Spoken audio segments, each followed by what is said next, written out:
AudioJungle. بسم اللہ الرحمن الرحیم نحمده ونصلي ونسلم على رسوله الكريم اما بعد اعوذ باللہ من الشیطان الرجیم قل بفضل اللہ وبرحمته فلذلك فلیفرحوا وقال النبی صلی اللہ علیہ وسلم لكل قوم عید وهذا عیدنا صدق اللہ العظیم سبحان ربک رب العزت عما یصفون وسلام علی المرسلین الحمد للہ رب العالمین۔ معزز سامعین کرام، ناظرین نظام، قابل احترام خواتین و حضرات، مائیں بہنیں، اللہ تبارک و تعالیٰ کا شکر ہے کہ اللہ تعالیٰ ہم سب کو رمضان مبارک جیسی عظیم نعمت نصیب فرمایا، اور اللہ ہی کی توفیق سے ہم نے روزوں کا اہتمام کیا، تراویح کی پابندی کی، قرآن کی تلاوت اور سماجی خدمات میں، نیک کام میں جانی مالی وقتی اعتبار سے محنت خدمت قربانیاں پیش کرتے رہے۔ اللہ تبارک و تعالی ہمارے اعمال میں اخلاص کو پیدا فرمائے اور ان ٹوٹی پوٹی محنتوں کو، کاوشوں کو، کوششوں کو قبولیت سے نوازے، اور آئندہ بھی اللہ کو راضی کرنے کے لیے یہ تمام چیزوں کو بڑھ چڑھ کر کرنا بھی نصیب فرمائے۔ میرے بزرگوں، ایک دن یا اللہ کرے تو کل ہی عید کا دن ہونے کا موقع ہے۔ اب ہمیں اس سلسلے میں مسائل کا جاننا بھی ضروری ہے کہ عید الفطر کی نماز، اس میں فقہ اسلامی، دین اسلام کے قانون اور اکابرین علماء کرام کے اس میں کیا مذاکرے ہیں اور ہمیں کیا عمل کرنا ہے۔ دو باتیں ہیں تو دونوں باتوں کو سمجھنا ہے، اور ان دو باتوں میں ایک جس کو ہمیں عمل کرنا ہے، ہم کس سطح پر اترتے ہیں، صحیح معنی میں نکھر کر کر سکتے ہیں، اس ایک کو ہم فیلل کر کے اس پر عمل کرنا ہے۔ مثلا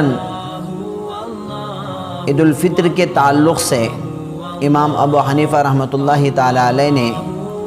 اذن عام ہونے کی شرط بتائی کہ عید کی نماز کے لیے تمام لوگوں کو آنے کی اجازت ہو، وہاں کسی قسم کی رکاوٹ، پیچیدگی، مسئلہ، پرابلم نہ ہو تو عید کی نماز ہوتی ہے۔ اب ان ایسے حالات میں جب کہ لاک ڈاؤن چل رہا ہے، سماجی دوریاں بنانا ضروری چل رہا ہے، تو ان حالات میں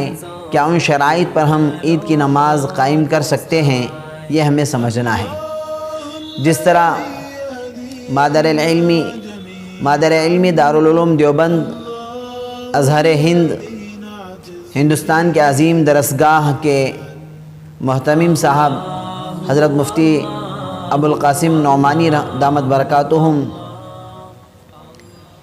اس سلسلے میں 22 رمضان کو فتویٰ دارالافتاء سے معلوم بھی کیا اور اس کی اشاعت کر کے عام بھی کی۔ تو یہ بات جب عام ہو گئی کہ عید کی نماز کہاں کہاں پڑھ سکتے ہیں اور کہاں منع ہے، اور عید کی نماز نہ پڑھیں تو دوسرا معاملہ، عید کا قائم مقام تو نہیں ہے، چاشت کی نماز پڑھ لیں، اور اس کرونا وائرس، اس عالمی وبا اور ان مسائل اور پرابلمز کی وجہ سے اللہ تبارک و تعالیٰ عید کا ثواب عطا فرما سکتے ہیں۔ اور ہمیں توبہ بھی کرنا ہے۔ ظہر الفساد فی البر والبحر بما کسبت ایدی الناس، یہ حالات جو ہیں انسانوں کے اعمال خود کے کرتوت کی وجہ سے اللہ تعالیٰ نے اگر لائے ہیں، تو توبہ سے ایک اللہ کی ذات سے امید ہے کہ اللہ تعالیٰ پھر حالات کو سازگار کر سکتے ہیں۔ بہرحال عید کی نماز پڑھنا ہے یا چاشت کی نماز پڑھنا ہے، یہ ہمیں پہلے طے کرنا ہے۔ اب اذن عام کا مطلب کیا ہے؟ ایک عیدگاہ، اب تو عیدگاہوں میں نماز کی اجازت نہیں ہے۔ دوسرا، مساجد میں جو مسئلہ جمعہ کی نماز کا بیان کیا گیا ہے کہ ایک امام اور مسجد کے عمل ہے مسجد کے 3-4 لوگ سب مل کر 5 لوگ نماز پڑھیں، یہ حکم تھا۔ ایسے ہی مساجد میں بھی جیسے علماء کرام نے احناف کے مسائل کو سامنے رکھ کر اجازت دی ہے کہ وہ عید کی نماز مساجد میں جس طرح جمعہ پڑھ رہے تھے اسی طرح پڑھیں۔ تیسری بات اسی میں ان گھروں میں بھی بعض شرائط کے پائے جانے کی وجہ سے اجازت ہے جہاں بڑا اپارٹمنٹ ہو، بہت سارے منازل ہوں اور کمپاؤنڈ یا صحن یا اس طرح ہو کہ سوشل ڈسٹنس کے ساتھ سماجی دوری کا قانون فالو کر سکتے ہوں، اور اگر اس کو مسئلہ بنا کر کوئی زیادتی کا ارادہ کریں تو اس کا دفاع اور اس کا فیس کر سکتے ہوں، تو وہاں بھی عید کی نماز پڑھی جا سکتی ہے۔ بہرحال مساجد میں 5-5 لوگ ہوں یا بہت سارے بڑے عمارت والے گھرانے کے صحن یا کمپاؤنڈ میں ہو تو پڑھیں تو کس طرح پڑھیں، وہ ہمیں سمجھنا ہے کہ جمعہ کی نماز کے پہلے خطبہ ہوتا ہے، اور عید کے دن جو عید کا خطبہ سنت ہے وہ عید کی نماز کے بعد ہوتا ہے۔ پہلے نماز پڑھی جائے، نماز کی نیت اس طرح کریں کہ میں 2 رکعت نماز 6 زائد تکبیرات کے ساتھ اللہ کے واسطے ادا کرتا ہوں، منہ میرا کعبہ شریف کے تابع امام کے 6 زائد تکبیرات میں پہلی تکبیر کہہ کر رکعت باندھیں اور ثنا پڑھیں، دوسری تیسری تکبیر بول کر ہاتھ چھوڑ دیں،